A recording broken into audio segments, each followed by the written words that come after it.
The effect is sure. The premise is simple. It's a basic, primal confrontation, man to man. No excuses are offered, none accepted. Welcome to the latest edition of Longhorn Blitz with horns247.com. Looks like a radio station. Now, here are your hosts, lifetime Longhorn Rod Babers, Pure athlete yet. I transcend race, hombre. Matt Butler, I don't talk man. I back it up. And we are chock full of that, man. Damn right. and Jeff Howe. It's still real to me, damn it. And that's the bottom line, because Stone Cold said so. If you're gonna blitz, come strong, or don't come at all. The bottom line reminds me, gentlemen, this weekend there's a lot going on. Not just spring practice, not just pro day yesterday, not just the Texas relays this weekend. Oh, man. Oh, I forgot about that. Is that happening That's right a now? wild weekend. Yeah. That's how you know I'm getting old. I don't even keep up with that stuff Not even anymore. keeping up with relay I don't even weekend. keep up with That would relays. be and like the- a I 4th of used July. to know when relays were happening. Like, it was It was a instinctual. landmarked weekend. Yeah, and now I had no idea. It's the first time I've even heard of it is when you just mentioned it, sir. There was probably a time Wow, when that's a relays generational weekend was gap. highlighted on your calendar. Oh, no doubt. I mean, that's how I know, like, I'm officially old, how disconnected I am now from the cool kids and the cool people. And there'll be people out there I probably should hang out with, but no, I have no interest in being out there amongst them. But it used to be a really good time, and I'm sure it still is a really good time for people that are cool. I'm not cool anymore. You know what I mean? I only get like 5 haircuts a year. Like, I'm not cool. I get a haircut like when I have to go on TV. You know, That's exactly how I know when it's time to give myself a haircut. I noticed I said give myself a haircut. Exactly. Other than that, I cut my own damn hair. I think I paid for a haircut like twice since What? 2007. So in the last 10 years. Used to make fun of your dad for cutting his own hair. Now Yeah. you are your dad. That's what my brother reminded me. My brother reminded me a couple weeks ago. He's like, "Man, you get more and more like Pops every day." Yes, you don't realize it. It happened slowly. I was actually I don't know. I grew my hair out before I cut it myself recently, and my girlfriend, she looked at me and I was like combing my hair. I was like combing it out. She was like, "Man, you kind of look like your dad." It's creeping me out, and I was like, That's funny. "Really?" And I looked in the mirror. I did look like my dad. It was creepy. It creeped me out too. I cut my hair immediately. Like I shaved it off almost like boom, like Jarhead style. I'll clean up the saying, but my wife and I were driving around. I think we were going to dinner the other day, and I was describing a situation to her, and I said, "It's like watching a monkey trying to, what with a football." And she's like, "That's so totally something your dad would have said." I'm like, "Yeah, it is, isn't it?" Hey man, nothing wrong with that, So, baby. no. Nothing wrong with But that. no, in addition to all that other stuff, guys, I'm kind of juiced because it's WrestleMania week. Oh WrestleMania man, weekend. come on! I didn't even think. I have heard that, but I didn't even think about. What's the main bout? What's the main event? Well, there's some debate on what's going to go on last. Uh-oh. I don't know What? yet. Well, Oh, they, They do know. could wait up until the day of. That's Good weird. tease There's here. some contenders, but I think Goldberg and Brock Lesnar's going on last. Oh, that would be sexy. That's old school. Yeah. That's like an old school, right? That's Because like didn't they vintage. bring That's back vintage. Goldberg recently? Yeah, He Goldberg- speared somebody. How That's old like is when, Goldberg? That's like when I was watching wrestling. Yeah, Goldberg was came like up in still relevant. Yeah, 96, 97, like the only time I watched wrestling for that year, Goldberg was the shiz. Like he was Yeah, as Goldberg high was up the there. shiznit. It was him. He was challenging Stone Cold. No, they were never in the same deal at the same time. Well, I know that. I'm In not terms of I'm saying popularity. in the world Yeah. of me that like there was the Popularity. WC version or WCW version of Stone Cold was That's, Goldberg. That's true. Goldberg turned 50 in December, by the way. Okay. Still looks he's not as great. old- Damn, he's he's not as old younger as than I he was. thought. Still looks Yeah. phenomenal. He's actually younger than I thought he was. Played in the NFL and all that. Yeah, did play the NFL. So I think that's what's going on. He had a lot of potential. He had an injury, right, that ended his career prematurely. Shoulder, yeah. Something like that. Shoulder, yeah, I think so, I remember yeah. that. Anyway, a lot of wrestling talk. Oh, man, no, that show's long though, man. I mean, it's like with the pre-show and everything, it's gonna be like a 5 or 6 hour show. I stood at AT&T Stadium for 7 hours last year for WrestleMania. You stood? Stood for 7 hours. Standing room only. I got a standing room only ticket, so yeah, He was I in stood those- for 7 hours. Where is it? Where is it This year? It's at the what is it called? Camping World Stadium, the Citrus Bowl in Orlando. Oh, okay, I got you. So, Interesting. doing the outdoor thing. Man, people love wrestling. It's amazing. I love it, man. I mean, I loved it too. I'll be watching on Sunday. But anyway, so we'll get on with the task at hand. This is Longhorn Blitz with horns247.com. I am Boom. Jeff Howe. Really, gentlemen, 2 topics that we're going to break down on this show today. Those of you watching on Facebook Live, or if you're listening by traditional methods for us, AM1300thezone.com, iTunes feed, you get us at horns247.com. However you get us, or Travis's videos, which are usually up the next day. Travis, the best damn videographer in the podcast game. True that.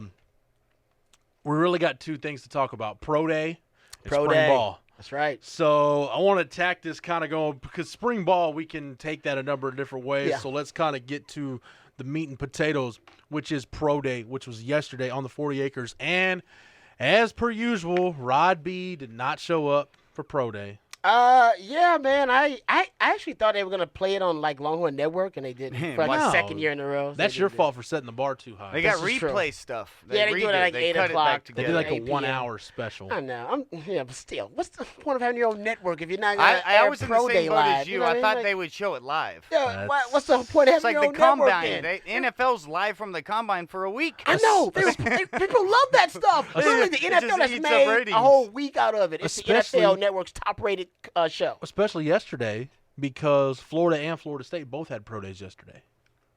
So the NFL Network, nobody was really talking about Texas Pro Yeah. Day. A And live LHN feed would have been a great vehicle to get the word out about Texas. I don't know. I guess I was naive in thinking that. And now I'm getting on Longhorn Network. It's not their fault. They do a great job. But I don't know. I thought that would be happening. But they were playing track and field, for God's sakes.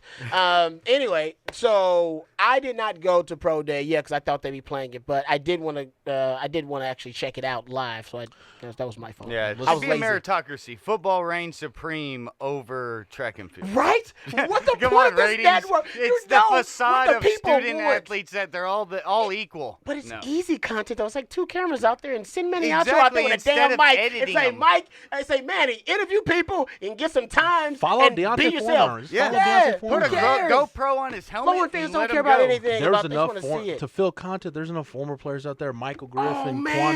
Quandre Diggs, No, it's a Keenan perfect Robinson, thing. Jordan Hicks, running back Malcolm Brown. A lot of I former don't players get it. out there. Tom Herman's going to Gil fix it. Brandt was out there. Gil Brandt was out there ready to talk. What would it have anything to do? Because I remember back in the day. No, it's a this money was thing. years It's a money ago. thing. That comes from Ohio. It's a corporate thing, and that has nothing to do with the people that are there working, making Correct. decisions. That is on high. People saying, nope, Correct. we don't have enough money to allocate for that, Correct. but we'll go to, I don't know, some track meet or something, for God's sakes.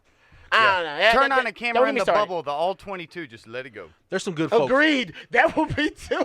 You know what? No, don't pay anybody to just have camera shots. Just silent camera shots. that And just people easy? talk and background noise. And you know what? Longhorn fans will tune in for that. That's how crazy Longhorn fans are Yeah. about football. Agreed.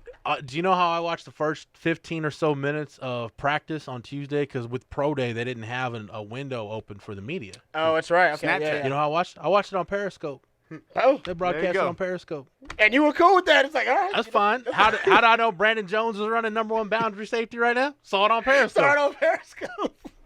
You know what I mean? Like, say, yeah, I don't get it. I'm a little confused by that. Anyway, let's go ahead. But, I don't wanna just spend too much time on that. Let's talk about Pro Day and the big story. We'll get to some side stories. The big story The was huge story. Deontay Foreman and what he was going to run, what he was going to do. Mm. Rod the man made himself some money. Straight yesterday, cash, Which, homie. by the Yeah. way, speaking love of it. making money, Deontay's already made a little bit of money. Got him a lucrative deal with Adidas. Was wearing the Adidas cleats and the Adidas Adidas. gloves. And I was talking to his dad. I was talking to Derek Foreman after the Pro Day. I said, Props. yeah, because Texas actually fitted the guys out with some nice Nike Pro Day stuff. Had to dry the compression shirts and some custom shorts. I noticed as soon as he was done and went to meet it, Deontay threw that black Adidas shirt over the Nike because Adidas is paying him There you go. some coin to Straight do that. cash, homie. So Deontay's already getting a little bit of love. He from deserves it. Adidas, but did what he needed to do. It was all about what's he going to run at 234 pounds. Ran what he was told, and this is what Deontay was told from the scouts. Ran between a 4.48 and a 4.41. Yeah. I had him. Everything I I had saw. him in around that 4.45 range. Basically, every stopwatch that I saw or heard of was in an earshot of because I was standing at the finish line and could hear scouts conversing and looking at times. You eavesdropping on the scouts. That I was. That's I awesome. ain't- Good job. That's a great job. That's you doing your That's job. your job. Yeah. The consensus was he ran sub 4.5.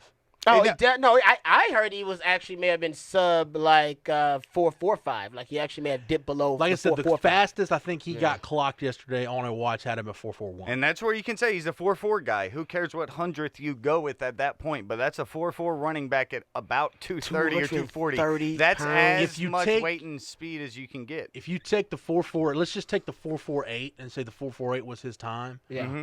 If he would have ran that at the combine, that would have tied him for 4th among running backs, tied him with Christian McCaffrey and Donnell Pumphrey. Would have been faster than what Leonard Fournette ran. Gil Brandt tweeted this out afterwards, said, perspective on Deontay Foreman's 4.45. He says it's a 4.45 40 at 237 pounds today is what Gil Brandt said. He said, using combine data since 2003, no running back weighing more than 232 pounds has ever run that fast. That's awesome. So that's what Gil Brandt says. Yeah. That's essentially, the he made a modern whole lot of evolution. money. Yeah.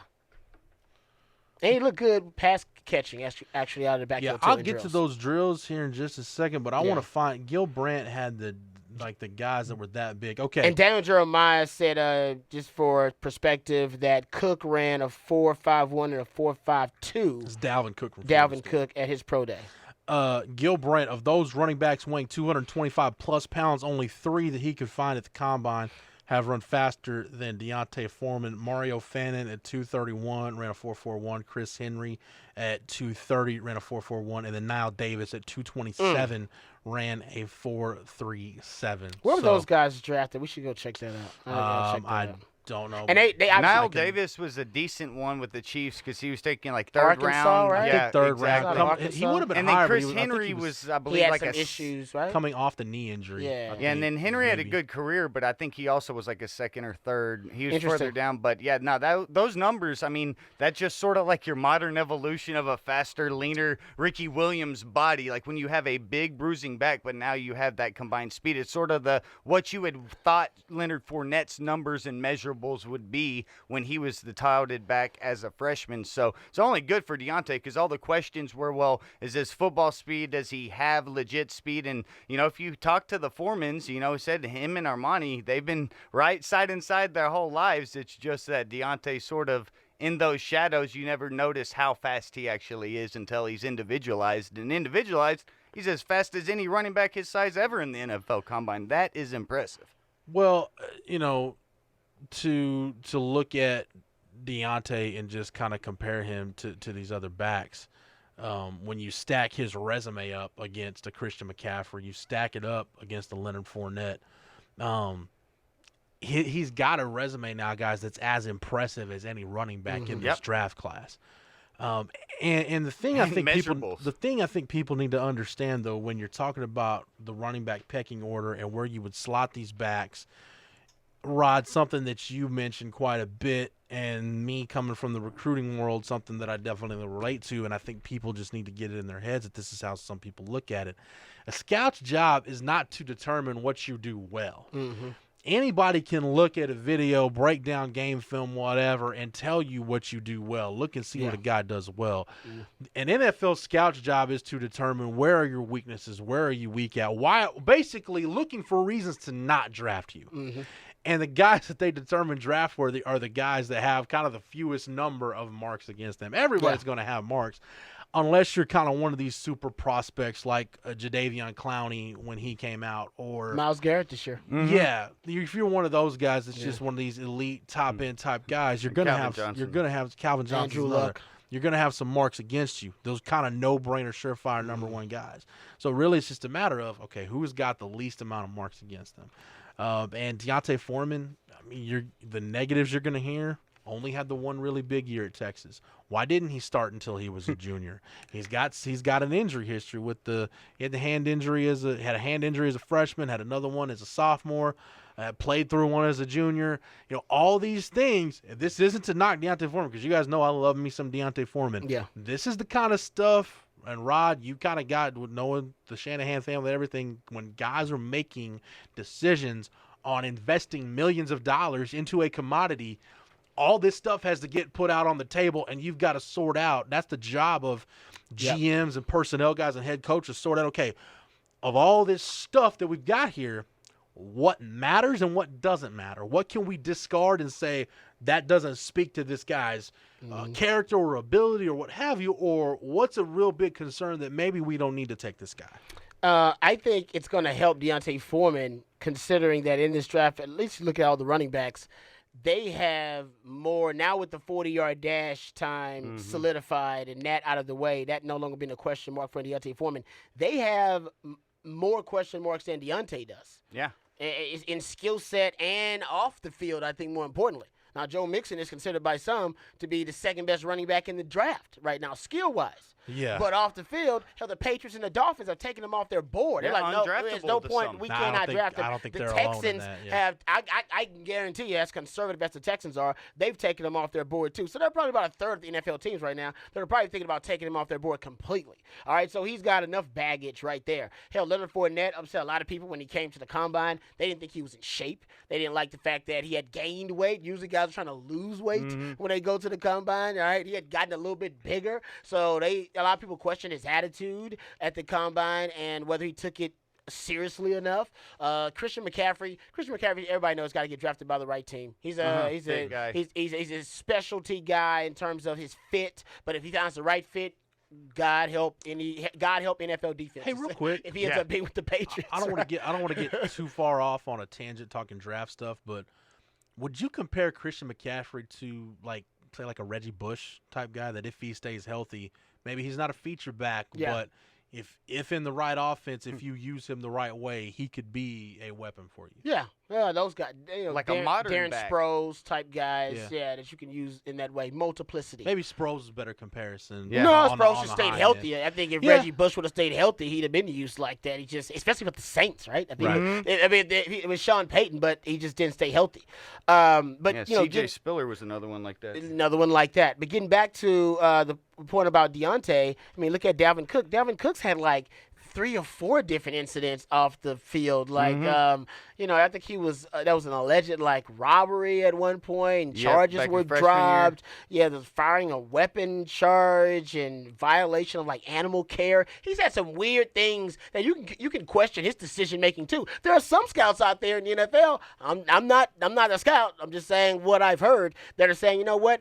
I question Dalvin Cook's decision making more than they do Joe Mixon, because Dalvin Cook's had 3 or 4 or 5 different things he's had happen to him, and Joe Mixon just had the one big thing. I don't want to get into that conversation. All right, I want to get into that world of the moral turpitude. Quantity versus quality of sin. Yeah, so I'm not going there, but my point is he's got a lot of baggage too.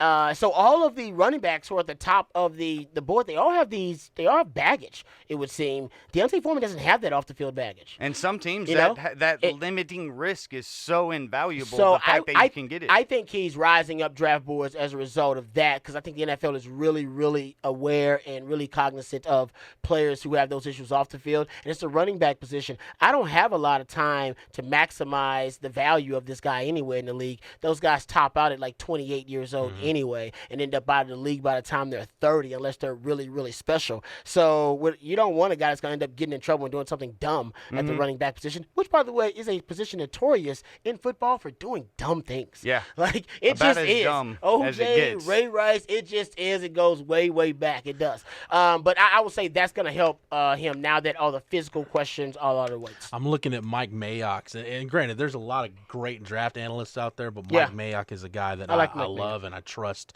what he does. Right now, and this was before the pro day when he ranked these guys, he did not have Deontay Foreman among his top 5 running backs. His top 5 running backs in order on his latest position rankings, 1 to 5, Leonard Fournette, Christian McCaffrey, Dalvin Cook, Alvin Kamara from Tennessee, and Samaje Perine.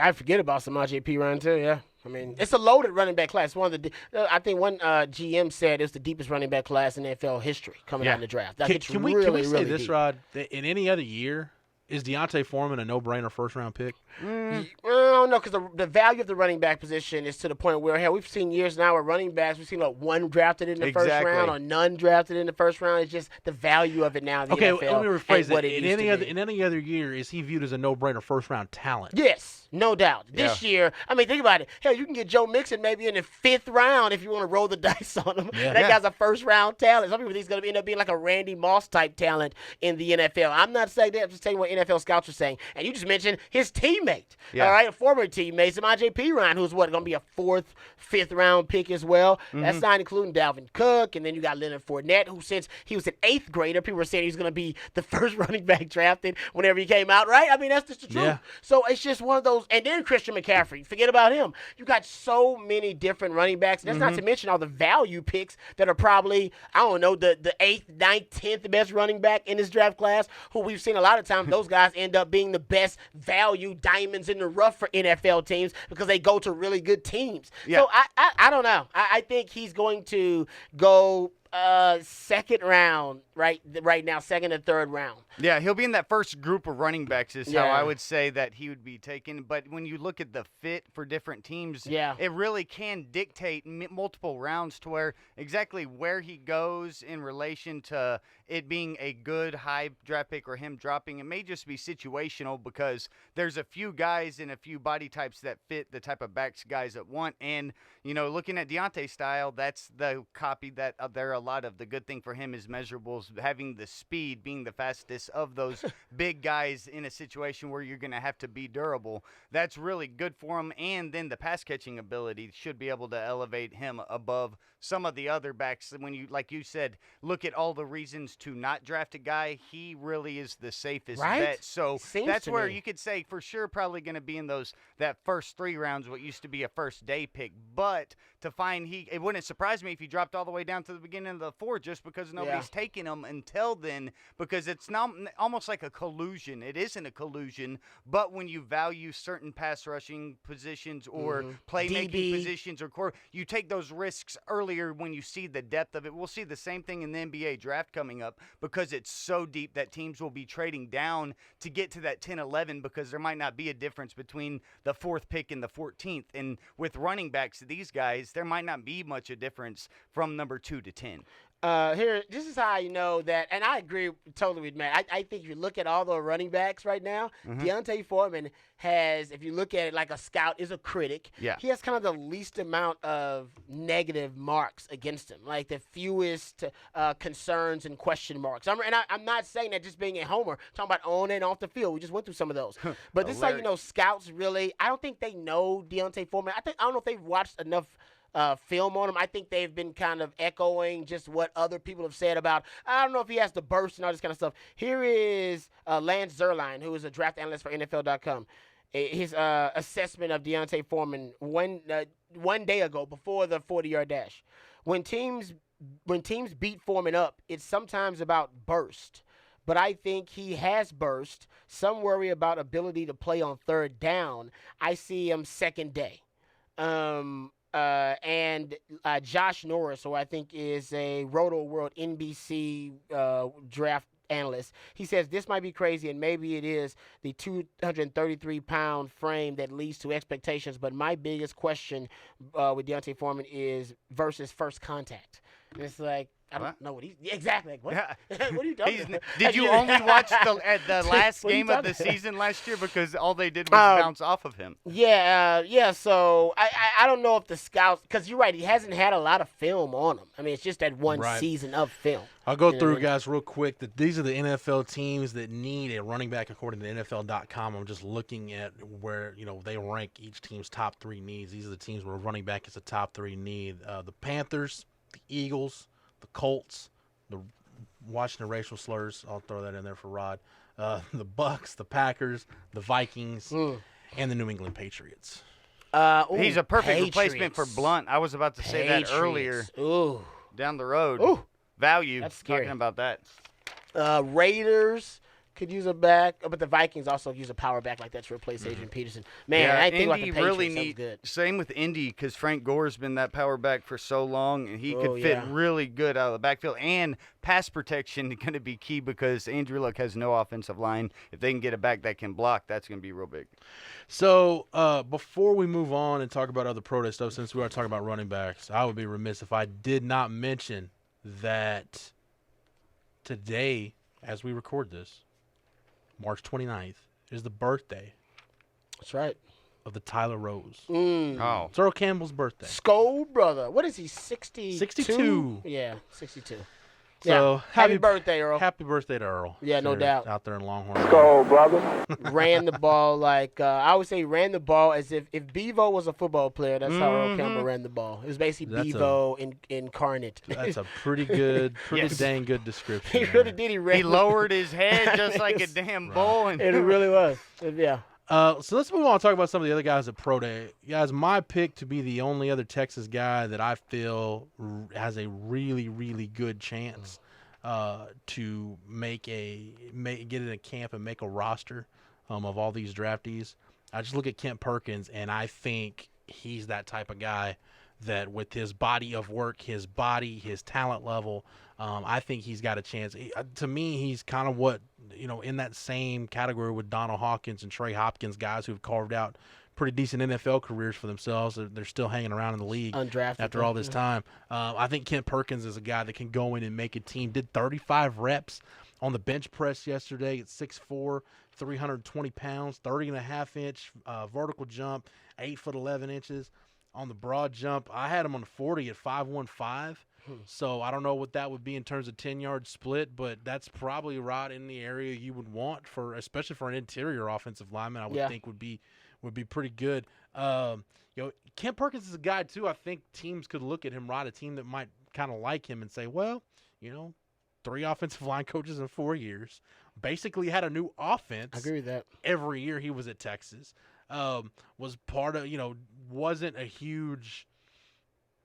I don't know that Kent Perkins was ever considered a great player, but I don't know if we ever really considered him a negative or a bad player at any point during his career.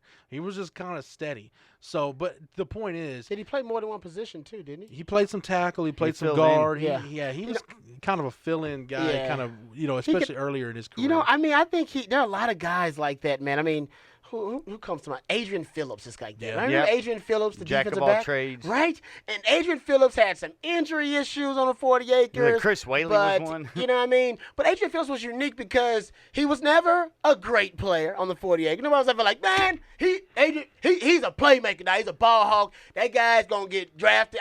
He went undrafted, correct? Yes. Yeah, right? One of those guys. But he was never a terrible bad player. He's always pretty consistent in his baseline. I don't think anybody ever expected the high expectations for him. I don't think the ceiling was very high. Except for Aquino. And Coach Aquino loved him because he could play every position. He was like, man, he's solid. Man, I could put him at corner. I could put him at dime, nickel, safety, strong, free. He'll play everything. He'll play it at a certain level of competency, and we can be okay. Right. That's why he loved him.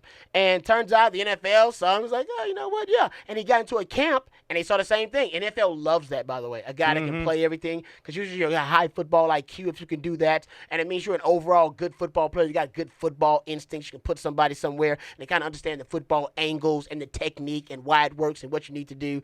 And he was one of those guys. And now the Chargers love Adrian Phillips so much. I mean, hell, I think they let Eric Weddle go. And he's one of the mainstays on that defense right now. I think I was undrafted for them. And Ken Perkins, not saying he's going to end up being that kind of guy, but that's what he reminds me of, his trajectory on the 40 or so forth. And exactly when it came to my mind was something that Jeff talks about in the recruiting process too, where Kent Perkins is a good example of a guy, because correct me if I'm wrong, Jeff, but when he came out, he was one of the top players in the state, and bordering 5-star type talent. Yeah. So when you're that big that you come in, yet now at Texas, because of situations and because of injuries, at times he didn't maybe live up to the full, highly touted recruit, yet still will be the NFL player that the scouts, whenever they tell you this guy's 5-star, it's because he projects to be able to play on Sundays, has the best chances to be a top-level player. Doesn't necessarily mean he's going to kill it in college, but this is a good example of that 5-star guy that sort of goes that path and becomes the NFL player without you really noticing him as being one of those guys until he's there. Is Kent Perkins, was he a 5-star player? He was right on the cusp there? Yeah, he was like the top. By the end of the cycle, I remember him being like the top lineman in the state. U.S. Army All-American. Yeah. So he got a high upside, high ceiling. Exactly. Right, I know, I hate to keep bringing him up, but in our conversations and in things I read, I know this means a lot to him, even though he's not coaching anymore, but that's something I know Mike Shanahan's a coach that used to look at that type of stuff. If you were a highly rated recruit, and we talked about this. Elevated baselines. We talked about this the last couple years around draft cheap time. Value, man. Cheap value. Yeah. With that Adrian Phillips class, and Trey Hopkins was a guy in there. Donald Hawkins was a guy in that class. And then you get into like Malcolm Brown and cats like that. Yep. I think NFL teams kind of look at Texas right now and say, you know what? Maybe I don't want to spend a draft pick on those guys, but there's talent there. Market inefficiencies. Let me bring this guy into camp. See if Marcus Johnson made an NFL roster last year. Hung around with the Eagles. So I think the NFL scouts can see, hey, it's not like Texas is completely bereft of talent. Did the coaching staffs get the most out of that talent? No. But, man, this guy's got some tools. I think we could work with him and make him into something. And then and I think that's the situation that's going to happen with Kent Perkins. Yeah. Well, I mean, the program has been in disarray lately because coaching changes, the Mac Brown descent. I wrote a column about this at Horns 24/7 probably about 2 years ago, actually, 2 or 3 years ago, when Mac Brown was done and saying that the Longhorns had become kind of a bargain basement for NFL scouts and NFL teams because they had so many guys that had been undrafted free agents that had gone to the NFL and been able to make teams, the Fozzie Whitakers of the world, the Malcolm Browns of the world, and those types of guys, even to the CFL, because the talent is there, which, some people will disagree. Oh, they weren't recruiting any talent. Well, all right. Well, they were still making an NFL roster, so the talent was there, but there wasn't enough consistency within the program to develop that talent sufficiently to an NFL level. And the NFL is like, well, I can coach better than those guys. Those guys are a dumpster fire down there right now. We'll give him some consistency, and then we'll watch his skill set kind of progress. And on the offensive side of the ball, you've seen it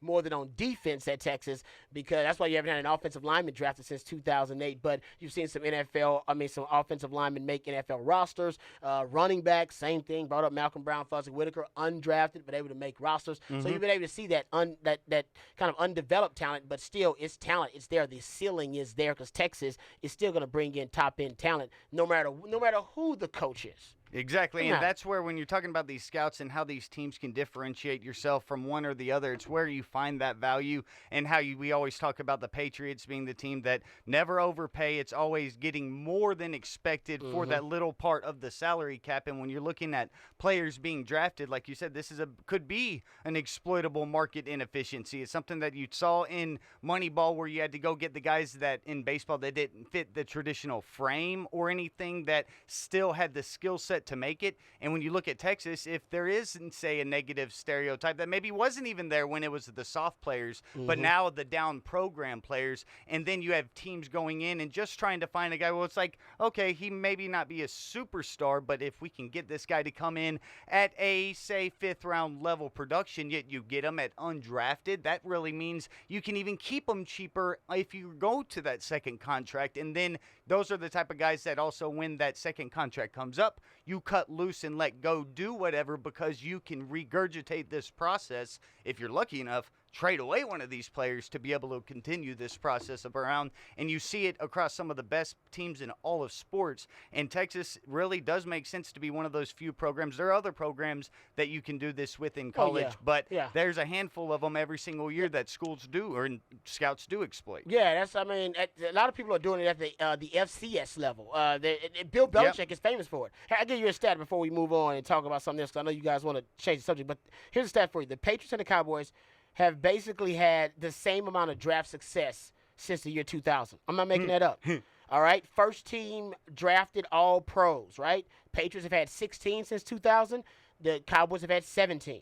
Pro Bowlers drafted since 2000. 63 for the Patriots, 62 for the Cowboys. Super Bowls won, we know the difference, 5-0. But you know what the difference is? How many undrafted free agents do the Patriots bring in and end up being starters for them or end up being key contributors for them? They got a ton of those compared guys. to one for Dallas, Romo. That's it. Everybody else you know is what I mean? nothing. That's it. That's the value, and that's what the New England Patriots do. And I think, you're right. I mean, Texas is kind of one of the bargain bins for that. Because there are a few places you can go do that. Like you see it in free agency where you let a castaway go. A lot of second contract guys, like say the wrong team goes and drafts Christian McCaffrey. Then it doesn't fit. Everybody thinks he's a bust. Then when he's down, you go and get him to come over, say with Belichick, you get him at a cheap value. Yet then whenever he gets the production, is viewed as a good player, you let him go to be able to go and continue that same process. Yeah. A couple things I want to get to on Facebook Live. Tyrone Swoop Sr. is on our Facebook Live feed. Nice. Swoop, there it is. Gentleman. Says his daughter Zeta Swoop's #1 in the state, #2 in the nation in discus. So Props to you, sir. Man, they got some genes in that family. Derek Foreman also joining us on the Facebook Live. Nice. Shout out to Mr. Family, Foreman. man. I like that. I believe Steve says his daughter's running. She's at Brenham High and running in the Texas Relays this weekend. So good luck to her. And we got a question. Rod, what do you remember about your pro day? Back in 2003. I did not run the 40 because I ran the 40. My agent at the time was like, no, from what I've been told, you answered all the questions you need to about ran speed. Ran a 4.42 at the combine, yeah, right? Like, you're fine. And I was like, I want to run because I want to run a 4.3. I was like, I know I can run a 4.3. Yeah, and he was like, nah, that just don't make a lot of sense. So we went back and forth about that. Jim Steiner was my agent at the time. And so I didn't do that. I just did drills. And I remember, a couple of teams asking me like to run and do stuff I did at the combine, and my agent was like, "You gotta tell them no." So I was like, felt awkward. I had the Giants I had to tell no to. Ended up drafting me.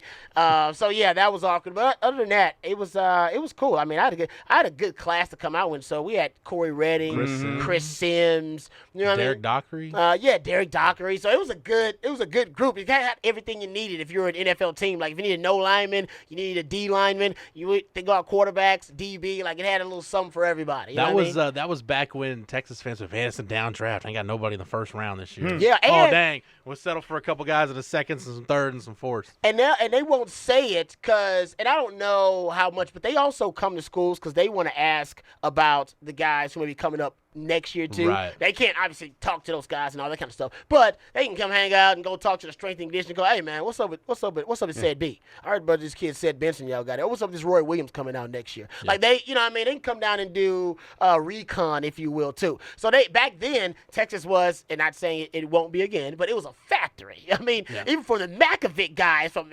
Hampton and Quentin Jammer was a Makovic Davis guy. And Quentin Jammer and Sean Rogers. Hell, Texas was putting out talent, so everybody was coming down. Hell, we always had at least 25 of the 32 teams coming out here. They had all 32 representatives. All 32 representatives. We had more GMs and head coaches, probably more, and they'll get that. Tom Herman will get that back, I guarantee you. So it was a big event. It was fun. I remember that. I just did drills though. I was cool. It was cool that day. So, do you want to hear some Texas fans lose their minds? Because I know some Texas fans, there's a portion of them that have kind of championed this move for a while.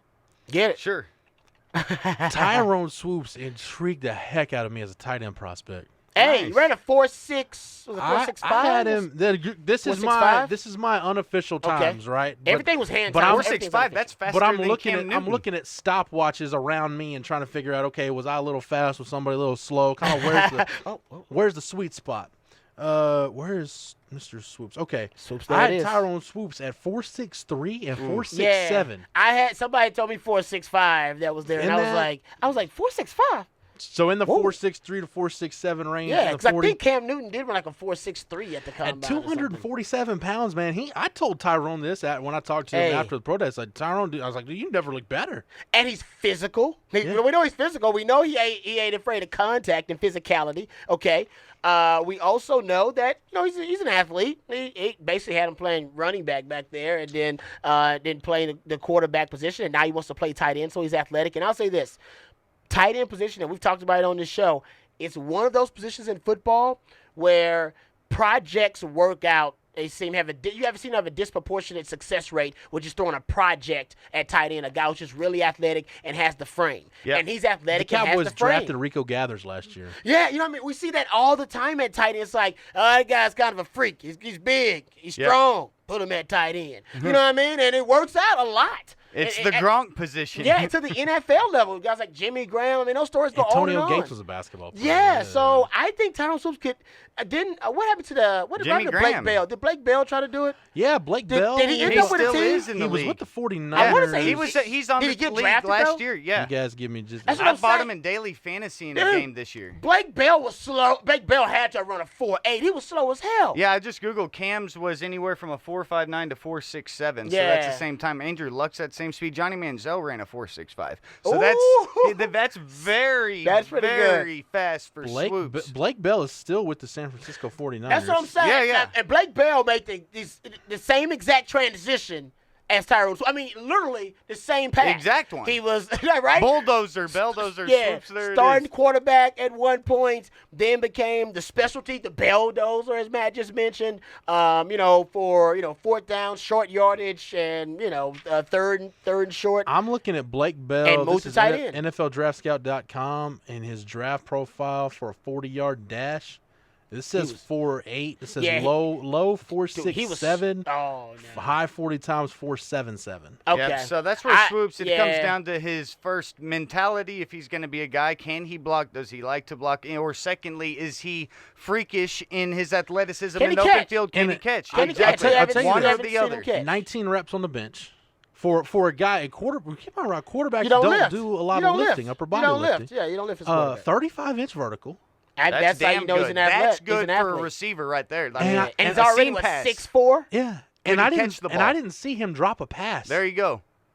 Literally, a ball 36 didn't hit the ground that was thrown to him during his. He's got during his huge run. hands too. Yeah. And If he can catch And above I mean, his head, he's was good. able to like make the catch look fluid. I'm like, I tweeted Did Blake it out. Bell get drafted? Blake Bell got drafted in the 4th round. Damn! It was like Jeff Swain. That was a went hardball. That was a 7th round. hardball thing. Harbaugh loves him some tight ends. Oh, Harbaugh does love tight ends. I will say this: this is one of the deepest tight end drafts in a really long time too. Yeah. I know people don't. It sounds like I'm saying Every that. draft's going to be that way. We have a specialization of athletes. They're Well, all deep now. Yeah, but I don't know if that's Just saying because this is not a good. This is not a theory. good draft for offensive linemen. You know what I mean? Like linebackers, really. It's a good draft Gotcha. for D linemen and defensive backs. But I get what you're saying though about the specialization. I agree with you. But I will say that tight end, this is a really deep draft for tight ends, like really, really deep. Like it's one of those that, I mean, they're saying you might get a few tight ends drafted in the 1st round, which is crazy. You can call me prisoner of the moment, but let me go ahead and say this. I feel confident saying this. Tyrone Swoops will draw an NFL paycheck in 2017. Oh, I agree with Because I think at the very least, somebody will get him in a camp and say, he doesn't help us this year, but we're going to put him on the practice squad.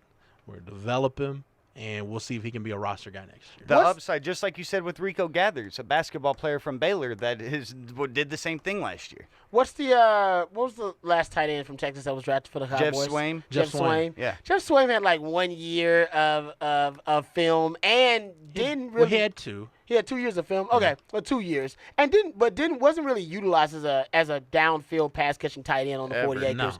Mostly was drafted on his ability to block. Most remembered for a drop, actually. Yeah, for some Longhorn fans. But he ended up getting drafted because he could block and he had a lot of the measurables. Teams love to roll the dice on tight ends. And for what the Cowboys were looking for, Jeff Swain fit that to a T. They were looking for basically a 3rd tight end. Mm-hmm. You know, you got Jason Witten. Gavin Escobar was your when receiving you do your tight 20, end. yeah. And Swain basically to kind of be your H-back, fullback, your block, your for your goal line packages and stuff like that. Yeah. So no, I think hell, he could get drafted now. I didn't even think about that. Because I didn't know Blake Bell was drafted that high. He didn't play tight end that long, though. He was in the Belldozer most of He didn't play tight end at OU at all. It's just like Swoops' conversion. Yeah. He had slowly lost the job to become just a specialty back, and then whenever it was like, well, you don't have a future playing this position, let's put him at tight end. And I remember us speculating back before last season, saying, well, can Swoops play offensive tackle? Can he play tight end? Does he want to block? Because he has a body type where you could see something going towards that, but I had no idea of his intentions. But if you're a piece of clay that those NFL scouts want to mold, and they see a 6'4" guy with a 35-inch vertical that's 260 that runs 4.6, and he can catch a ball above his hands. I mean, that's indefensible up there. If you have strong enough hands to catch a ball on that second plane, very few players can play on that plane. Blake Bell, let's see. Blake Bell did play tight end at OU as a senior. 2 rushes for 4 yards, 16 catches for 214 yards. So he played his senior year a little. So, yeah, he played his senior year. And got drafted in the 4th round. 4th round. Hell, I was drafted in the 4th round. Hold on. I want to look this up. Rod, was Blake Bell taken before you were? That's what I want to look up right now. Probably. I think he was. I think he's like Rod, you were 118. 123. Like Blake Bell was 118. 117. Yeah, I think he was like 118. The 117. Belldozer was taken before Rod B. There you go. So tight. I'm telling you, Swoops might get drafted. I mean, it doesn't have much on crazy. film, but I'd say it's not that crazy in the 6th, 7th round. It ain't crazy. It sounds crazy. People are drafting long snappers in the 6th and 7th round. And they're drafting basketball players. They've drafted basketball players, not even into the sport. So it does make sense that it could happen. They're drafting projects, man. And you do that if you see a project guy and you're like, I don't want to lose him to somebody gets him a really good free agent deal. Exactly. Once they become a free agent, you lose control to get him. And he's one of those guys you're like, damn, I really want that 6'4", really like him and don't want to take the chance of losing him. Yeah, you're like, man, I don't want to lose him to free agency because the Texans will give him a really good deal and he wants to stay in Texas. Or the Cowboys will give him a good free agent deal. That's another thing about it too, man. I mean, with Swoops, even if he doesn't get drafted late, I think with those measurables, the Texans could always use another tight end, and Bill O'Brien loves tight ends. And the Cowboys, hell, they keep drafting tight ends, and they keep screwing up tight ends. They can't draft a tight end which works out for them, really. They re-signed Jason Witten just to make sure that he retires a Cowboy. He's going to retire in like a year or so. Hell, they may bring him in there too. And check out these measurables just real quick on Jimmy Graham, who played basketball his whole college career. He played for his senior year, switched to football, had like 15 catches, but then went on to the combine with a 37-inch vertical. He was 6'6", 260 with a 4.64 40. Damn. So, That's crazy. Anywhere from 4.53 to 4.64. So if you're looking just at measurables, very similar. And Tyron Swoops actually played football. All right. I want to get to a couple more guys before we got to move on. Caleb Blewett came in at 252 pounds, did 23 reps on the bench. 33 like inch, Caleb 33 inch too. vertical. Blewett's like, damn it, Swoops. 40-yard dash in that 4.69 to 4.71 range. Yeah. For Blewett. Dylan Haynes. Dylan Haynes, baby. Came in just under DBU. under 6'1". Is he going to be a 6 foot Cardinal? and 6'1". 192 pounds. He played at 200, so he's lost some weight. He tried to get down so he could be faster. It didn't work out for him. I had him in the stopwatches around me. Had him at about a 4.52. Oh, that's good.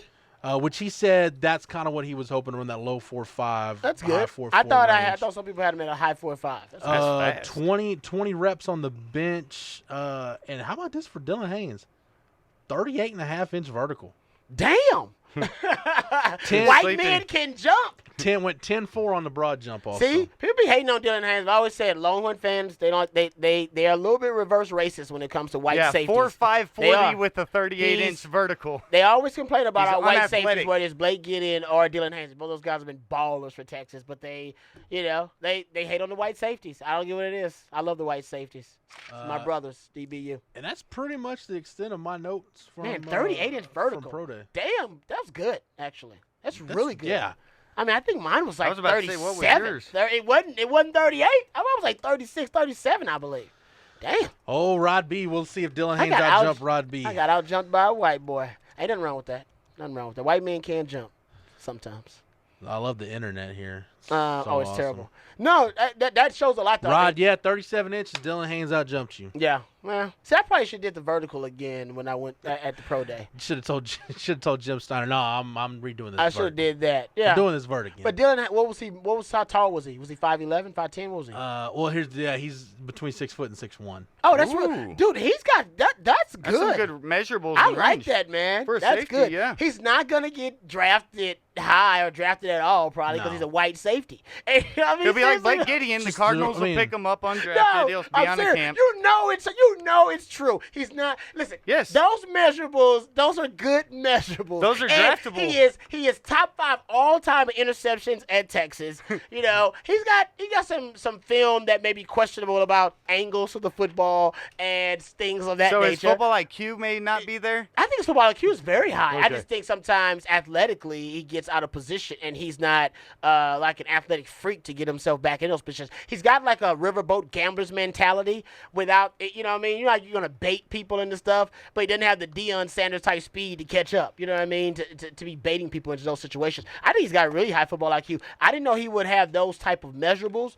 Man, honestly, there'll be some guys drafted ahead of him that do not have those measurables and do not have his stats and probably don't have what he has on film and didn't play against the competition he had. And That's just the reality of it. Because where we were talking about the opposite with Tyrone Swoops, where it's a guy that athletically really intrigues you, and maybe you don't want to risk losing him for free. I can't believe we're talking about Tyrone Swoops being drafted in the NFL as a tight end. It makes sense. We got examples. We just kind of give me the example of the white safety that overachieved and got drafted into the NFL. You know what I mean? To use some wrestling terminology, we kind of worked ourselves into a shoot where we're like, oh man, this thing could have a chance to happen. And I saw it with my own eyes. Blake Bell, baby. Yesterday, he was actually really good. No lie, he was really good. Surprised the heck out of me. But it almost works the opposite with Dylan Haynes, where you say, okay, well, that's a guy that we'll get him. He ain't gonna get drafted. We'll pick him up. How many years did he start? 3. 3 years? Yeah. Started 3 years. I love how, they go start 3. Blake Gideon started 4 years. I got no scrub. He's a bum. Man, come on. Put that guy on the bench. He's like, he started for 4 years at Texas while, Earl Thomas was there. Not why there was scrubs there, and yet nobody could take his job, but he's a scrub. You know what I mean? Secondary, Shockey Brown and Aaron Williams. Guys getting drafted all around him. He's a scrub. Same thing with Dylan Haynes. Everybody, he played with a lot of great safeties, a lot of really good. In 3 years, we've had guys drafted out of that secondary, right? You have Quandre Diggs, Mikael Thompson, scrub. Yeah, scrub, I'm trying to find white safety, scrub. Longhorn fans, you are reverse racist when it comes to white safeties. You know it's true. I got proof. It's true. I got proof. Look at the numbers. It got top 5 all time in interceptions. Well, let me Longhorn fans think he's a bum. Mikael Thompson, who was drafted in the 5th round, he had a 36-inch vertical, and he ran a 4.48. And y'all remember complaining about Mikael Thompson? I don't know what fans were complaining about Mikael Thompson. Oh, Mikael Thompson's terrible. He's terrible. We talked about him on this show a ton. But he moved positions to nickel and corner. And last year when Charlie Strong came in, and then all of a sudden it's like, oh, man, Mikael Thompson, this guy's pretty good. He's pretty good. And I got nothing against Mikael. I think Mikael is actually pretty good because actually I remember when Coach Akina told me he had Jim Thorpe Award potential. I told you guys that. Yep. And I was shocked. I was like, really? He's like, oh, yeah, this guy's got all the raw tools. And obviously, NFL scouts, they agreed because they drafted him really high. He only had kind of a 1 year, got good film. We kept waiting on that breakout year from Mikael Thompson and really only got it when Charlie Strong came in the door. But much like Shockey Brown, drafted just on measurables, not really on their film. The fact that those coaches at Texas can't get the best out of them, but I will because I'm an NFL coach. Well, let's see if those NFL scouts are the same way as Texas fans because those measurables very comparable to Mikael Thompson's. Let's see if Haynes gets drafted in the 5th round. Blake Gideon went to the Cardinals, didn't he, for a while? Yep, undrafted free agent there. Yeah, and then ended up nice coaching. So Dylan Haynes, he'll definitely get a shot. He'll get a shot, no question. How much he can make of that shot is the question. Don't know if you guys saw this, but Miami had its pro day today. And this is a reporter from, I guess, an independent Miami website. Adrian Colbert got clocked by an NFC team at 4.38 and 4.30 in the 40. Wow. 4.30. 4.30? Dude, that is flying. Yeah. You have no idea how fast that is. He had a really good year at record, Miami. You just saw the record be broke, but you've only had 5 guys ever break 4.3 at the combine. He's big. How big is he? He's big, right? He's got size on, doesn't he? Yeah, I don't know. He was a track guy in high school. That was the first time I ever met that kid. I remember him having size, though, when I saw him. Yeah, he's taller than me. Right? Yeah. When I looked at him, and I'm 6'1" and 3/4. Yeah. He's at my height, eye to eye. He's long and athletic. I remember looking at him and being like, damn, man.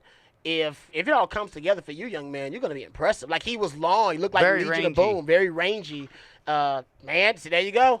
That's what the NFL scouts love to salivate over guys like that. That's that diamond in the rough on your board that nobody else may be looking at. Now that, you know what I mean, they're like, man, please forget about this guy in a deep DB draft. Please forget about this guy. You know what I mean? And then you bring a guy like that in, and then the coaches think that you're a scouting genius because that guy can make your roster, and he was an undrafted free agent. That's all you need to do. Find a couple of those roughs, and you're a scouting genius. And you're a scouting genius. Yeah, you know for life. I know a lot of scouting geniuses in the league, and it's based on 2 guys. Yeah. They 2 undrafted and they free tell agents. The story of that guy. They're like, oh, yeah, man. No, they thought this guy was a scrub. I was like, this guy's a player. He's not playing. And then the story gets better and better every day. No, Willie found Gus Jiggins over there. That's what being a scout is. You got to bring that diamond in the rough to your boss, and convince him, no, we need this guy. And then that guy works out, your boss, man, he's gonna love you, and that's how you make your way in the NFL as a scout.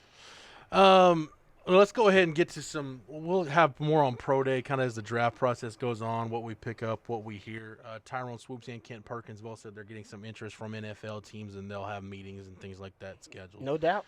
Going on down the road. But let's talk about some spring ball, guys. And, kind of the big thing again, I told you guys at the top, I watched part of Tuesday's practice, the part that Texas had up on Periscope. I watched part of it on Periscope. Brandon Jones was running as the number 1 boundary safety over John Bonney with Deshaun Elliott. Rod, we talked about Dylan. We talked about Dylan Haynes. And I think one of the issues we've talked about for I don't even know how long now, but the Texans needed to develop or get, whatever term you want to put on it, improve just overall playmaking ability at the safety position. Agreed. And, man, when you've got Deshaun Elliott and Brandon Jones back there, 2 guys that we know Deshaun Elliott can run and hit. We've seen Brandon Jones do it on special teams. Man, I like that safety tandem back there. Brandon Jones whatever Todd Orlando likes Deshaun Elliott at the field safety for a reason. He's got to cover more space, so you think maybe athletically Brandon Jones might fit better there. But Brandon Jones at the boundary safety, Deshaun Elliott at the field safety. Rod, before we get into breaking that down, or you can go ahead. I'm going to flip this over to you, so you do whatever you want with it. But does a field and boundary system in your secondary and with your defense, does that allow you to run more split coverages? Does it lend itself to more split coverages? Or kind of what, in guessing we've kind of gone over it, but just in case anybody needs a refresher, what do you see in your DB expertise as the benefits of kind of running the field and boundary system? I think it simplifies things for your guys, and obviously it makes them I would like to be as multiple as possible. So, having, one corner be your field corner, your boundary corner, obviously limits how it limits your ability to be multiple. You know what I mean? Because you are defined by a certain set of rules, and the offense already knows these certain set of rules you are defined by. So I don't really necessarily prefer. It's not my preferred one, but it does work. And if you can just simplify it for your guys, just go and play. That's what the system is designed to do. Then boom, that just simplify it and keep it simple, stupid. Let your guys fly around and make plays. That's what I think Todd Orlando's system is designed to do. That's why it fits his attitude and his mentality. He wants to attack and be aggressive. If he gets burnt and he gets beat, he's like, all right, you know what? I did it. I went down swinging. He's a go down swinging guy, and he's cool as long as he goes down swinging. If he goes down and he wasn't swinging, then he believes they weren't dictating the tempo. So I will say this about the boundary though: you have to be really good at diagnosing skill sets though. You know what I mean? Like, you better know your boundary corner fits that skill set of a guy that when they're attacking him and it's the short side of the field and the quarterback starts attacking him with those short routes that he can cover those guys and he can hold up, that he can come down and play the run if you got him playing cover 2 on that boundary, even to the wide side. I don't know the coverages they play, but there are certain responsibilities that a different skill set it may favor or be more advantageous to. So you got to be really good at diagnosing skill set. That's why I think Brandon Jones will be better as the field safety more so than the boundary safety, because Deshaun Elliott seems like the headhunter of the group, but Brandon Jones seems like the playmaker of the group, kind of the middle field safety, but that's not the way it's working out. So maybe he's seen something within his system that those guys fit better at their positions now as the boundary in the field. So it's really weird. I don't know enough about his system and enough about the guys that are playing and starting. Who's the starting corners right now? Is it Chris Boyd? And I think they're kind of rotating. It seems like Devontae right Davis? now they're going to rotate all 3 guys. I think they're trying to figure out where I they think best fit. Yeah, because you don't really know it fielding back. You got to figure out who can cover. You got to figure out who can cover the most field. You know what Chris I mean? Boyd seems like he's been more on the field side through the first, I guess we're through 6 practices now. Yeah. Chris Boyd seems like he's been on the field side more with Devontae Davis and Holton. He'll be more on that boundary. That makes sense. Look at the size of those guys as your boundary corners and coming up, run support. Yeah. And being able to having to cover a shorter amount of space. You got those long rangey guys covering the boundary. Hell, those guys play bump and run there. They're maybe a little bit more effective than the guy playing into the field where the wide receiver has more space to work. See, there's a lot of things that you had to consider when you're. Yeah, because the space and timing is huge right there. Yeah, it is. It's a lot of stuff. And then how his linebackers are involved in coverage too. And it's not even talking about P.J. Locke either, who's the most consistent player in the secondary. So yeah, the boundary field system, not one when I prefer. I haven't really watched a lot of film on U of H either. Something I have to go back and do to watch Todd Orlando's defense. So, I mean, I've been told a couple of different things. I was told U of H used it, then they didn't use it, then they kind of used it, but they didn't really use it. But now it seems like that's kind of what they're going to do. And maybe, Rod, as you said, personnel-wise. but maybe that's just kind of a way to simplify things, though. It could be a way to simplify, and then once the guys know all the rules, then maybe that's why they become multiple later on. It's like, nah, we really don't. We're not restricted to those rules. Those rules are put in place for you to learn the system first. So once you learn the system, then it's like the Matrix. Then you can walk outside the rules. You can break the rules. Exactly. A little bit, You're so comfortable in the chaos that you can do whatever. And then Exactly. it also makes sense that at the beginning, if you were trying to maybe just define what those skill sets are, because these are not players that you handpicked to fit inside your system. Yeah, so true. you have that little bit of time when you're playing with other people's toys that you have to adapt. That's a good point. We got a couple minutes left. I want to get to the scrimmage on Saturday because we got to talk about a couple of items from there. We weren't allowed to watch the scrimmage. We got some of practice, but kind of what we were told. This is some things that actually Bobby Burton reported these on Monday. Standouts.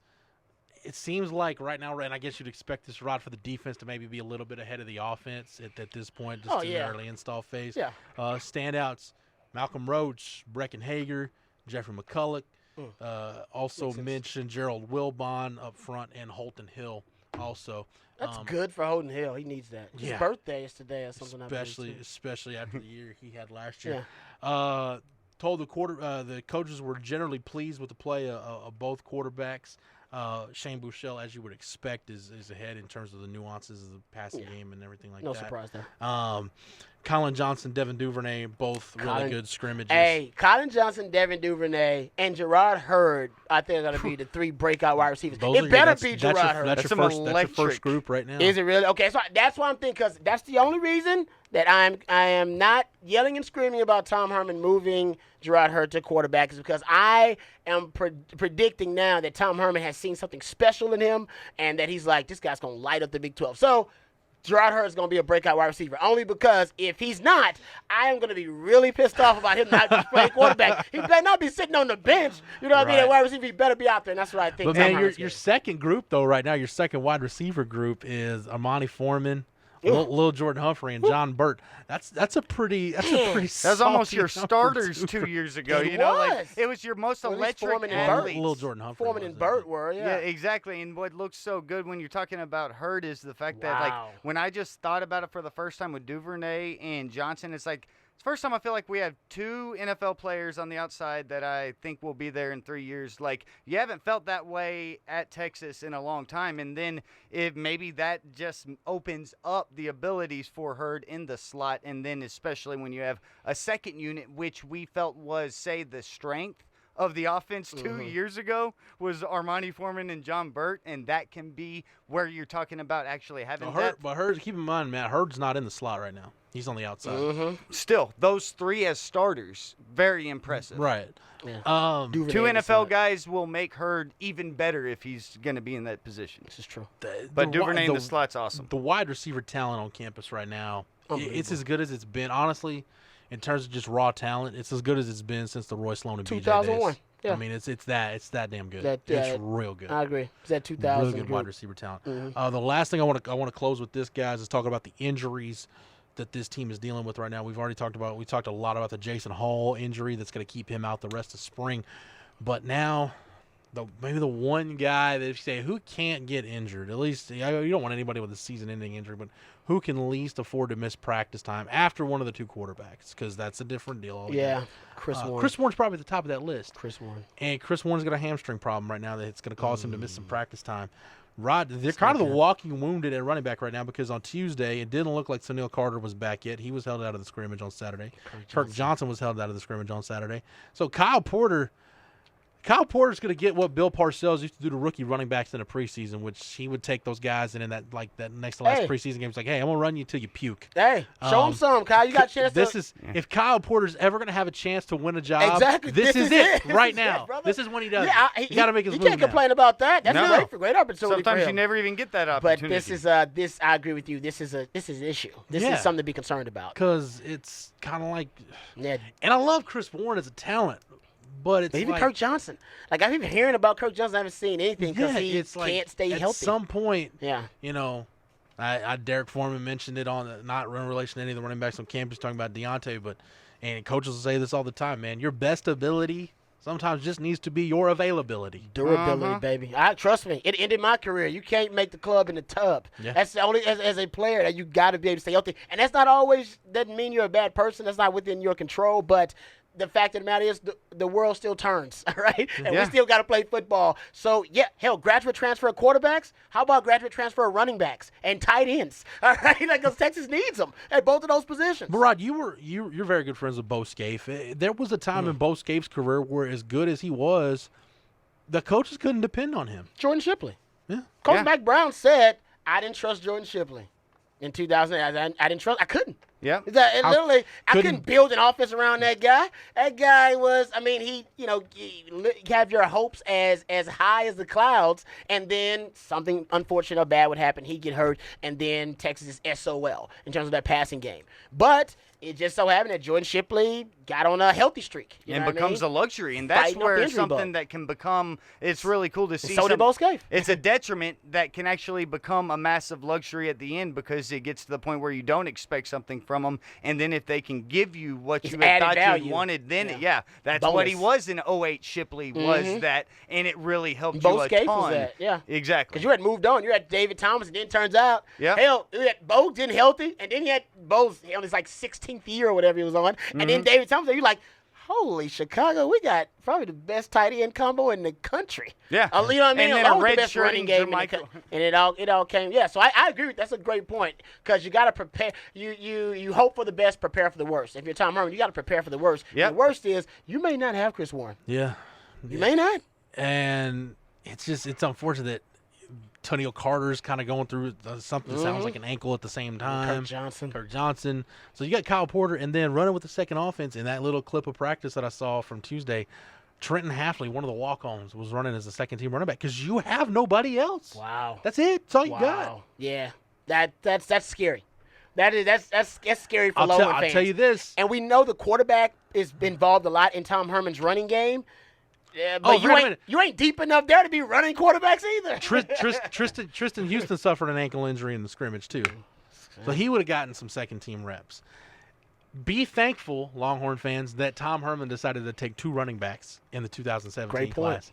Decided to end up, Tanil Carter kind of fell into their lap, and they ended up getting Daniel Young, brought him with them. Yeah. Always good to take depth. And he'll be taking 2 quarterbacks in 2018. He needs to. He needs to. I'm telling you. Can't stress that enough. We'll get to that when we get to it. But yeah, got to take 2 QBs in 2017 or 2018, whatever cycle we're in. All right, guys. Next week we might talk more draft. We'll definitely talk more spring ball. Maybe we'll talk a little WrestleMania. Yeah. We'll see what pops up. Love it. Matt, appreciate everything, man. No, you're more than welcome. Rod B, appreciate the time and the knowledge. Anytime, brother.